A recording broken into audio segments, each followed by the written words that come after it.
না, আল্লাহ রাসূল আরেক হাদিসের মধ্যে বলেন, কিয়ামতের আগে 7টি জিনিসের প্রতি তোমরা যদি আমল করতে পারো, আর এই 7টি জিনিসের প্রতি আমল তোমাদের এমন হবে, এই 7টি জিনিসের কাছে ধারে বলতে যাওয়া যাবে।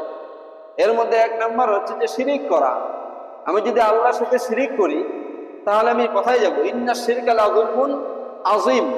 আমি যদি শিরিক করে থাকি তাহলে আমার শিরিক করাটা, এটা আল্লাহ তাআলা বলেন যে কঠিন জুলুম, এটা আল্লাহর সাথে স্বয়ং করা হচ্ছে, যে এই শিরিকটা আল্লাহ তাআলা কখনোই সহ্য করতে পারেন না।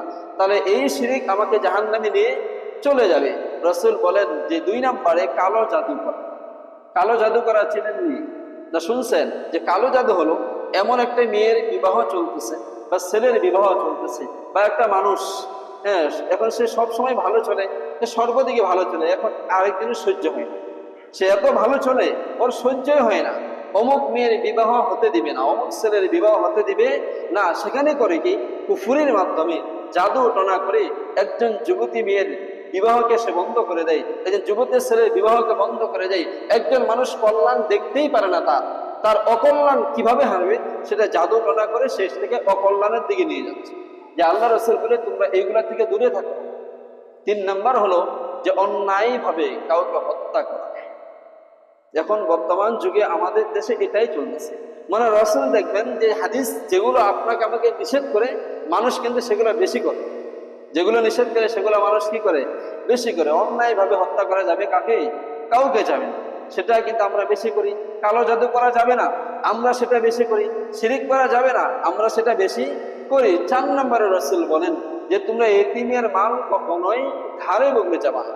এতিমের মাল তো খাওয়া দূরের কথা, ধারে বগলেও যাবা না। ওয়ালা তাকরাবু মালাল ইয়াতীম, ওয়ালা তাকরাবু মালাল ইয়াতীম, যে বলা হয়েছে এতিমের মালের নিকটে যাবা না, খাওয়া তো দূরের কথা। কিন্তু বর্তমান যুগে আপনি হিসাব কিতাব করে দেখেন, খোদার কসম করে বলি, এতিমের মাল বেশিরভাগই মানুষ ভক্ষণ করে। এতিমের মাল বেশিরভাগই মানুষ খায়। দেখবেন যে বড় ভাই মারা গেছে, 2টা 3টা একটা বাচ্চাকে রাখে গিয়েছে, বা ছোট ভাই মারা গেছে, এতিমের এখন সেটাই এতিম, তার ধন সম্পত্তি গুলো আসে অন্য অন্য ভাইগুলো যে যেভাবে পাচ্ছে সে সেভাবে দিয়ে দিচ্ছে, এতিমকে পুরো মাল থেকে বঞ্চিত করে দিচ্ছে। আবার দেখা যায় সরকারি ফান্ড থেকে এতিমের মাল আসতেছে, দেখা যায় এতিমের মালকে যে বন্টন করতেছে সেও আরো বেশি খাচ্ছে, সে আরো সবচাইতে বেশি খায়। সে কি খায়? সবচাইতে বেশি খায়।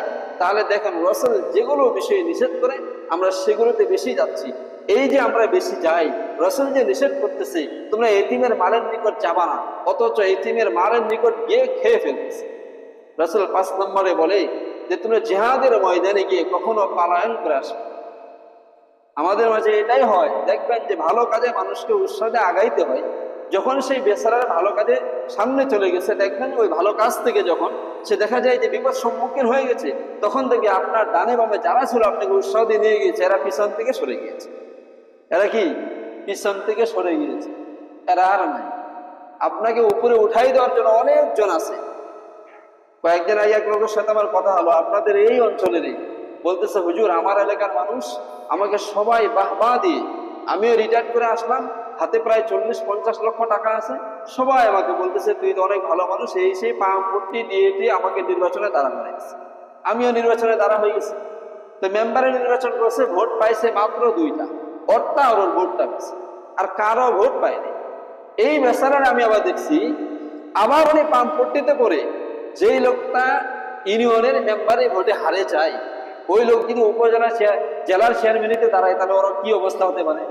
এরে আবার আমি দেখছি জেলা চেয়ারম্যানও নির্বাচন করছে।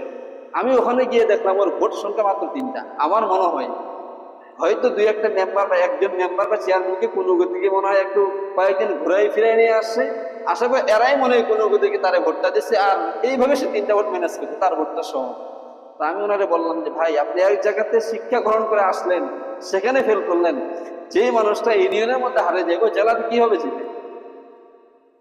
তো এই যে মানুষের অবস্থা হালত হলো কি, যে আপনাকে ভালো কাজে মানুষ আগাই দিবে, যখন বিপদ সম্মুখীন হয়ে যাবেন দেখবেন আপনার ডান বাম থেকে সরে যাবে, কেউ আর আপনার পিছনে নাই। এজন্য আল্লাহ রাসূল বলেন যে তোমরা ভালো কাজে কখনো মানুষকে সামনে আগাই দিয়ে উৎসাহ দিয়ে, সে যদি বিপদ সম্মুখীন হয়ে যায় কখনো তোমরা পিছপা হবা না, তার সাথে থাকো, তার সাথে থাকতে হবে। এখন তারে যদি ফালাই দিয়ে আপনি চলে আসেন, সে তো মহা মুসিবতে পড়ে যাবে। রাসূল বলেন শুধু জিহাদের ময়দান থেকে পলায়ন করে চলে আসবে বিষয়টা এমন না। আপনাদের মসজিদের কাজ হচ্ছে 5টা, সভাপতি, সেক্রেটারি, ক্যাশিয়ার টিচার যারা আছে ইত্যাদি, এদেরকে সবাইকে নিয়ে এখন আপনারা বলতেছেন যে হ্যাঁ আপনারা শুরু করেন, আমরা আপনাদের সাথে আসি।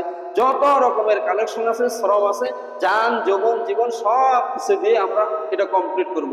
এই বেচারারা কয়েকটা পিলার উপরে করে এরপরে দিতেছে কালেকশনের জন্য। ডানে বামে যারা উৎসাহ দিচ্ছিল একটাও নাই, একটাও কি নাই। বাকি মানুষগুলো বলতে যাবে কিরে কাজ ধরলেন আপনারা, 4-5টা পিলার করলেন, এখন দেখেছে হুট করে থামিয়েছেন। এই বেচারা এখন কাউকে বলতে পারতেছে না যে ভাই এরকমটা দুর্ঘটনা ঘটে গেছে। যখন বিপদের সম্মুখীন হয়ে এমন চরম পর্যায়ে চলে গেছে, তখন আপনাদের কাছে বলতেছে যে ভাই আমাদেরকে তো উৎসাহ দিয়ে এইভাবে সবাই আগায় আসছে, কিন্তু এক পর্যায়ে এরা আমাদের থেকে সরে চলে গিয়েছে।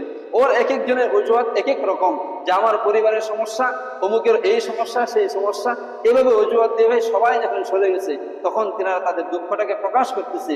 আচ্ছা, ওনারা যদি একটু হিসাব কিতাব করে এই টাকাটা মসজিদের অন্য একটা কাজে যদি ব্যয় করতেন, সেদিকে হয়তো অল্প টাকার কাজে তারা আরেকটা কাজকে কমপ্লিট করে ফেলতেন।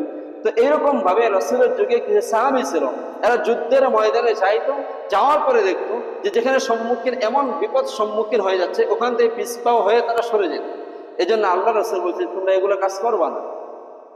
রাসূল 6 নম্বরে বলেন যে সুদ খাওয়া। কি খাওয়া? সুদ খাওয়া। একটু হিসাব করে দেখেন, বর্তমান সময়ে আমার মনে হয় সবচাইতে বেশি এই কাজটা করেন, সুদ বেশি খাই, সুদ সবচাইতে বেশি খাই।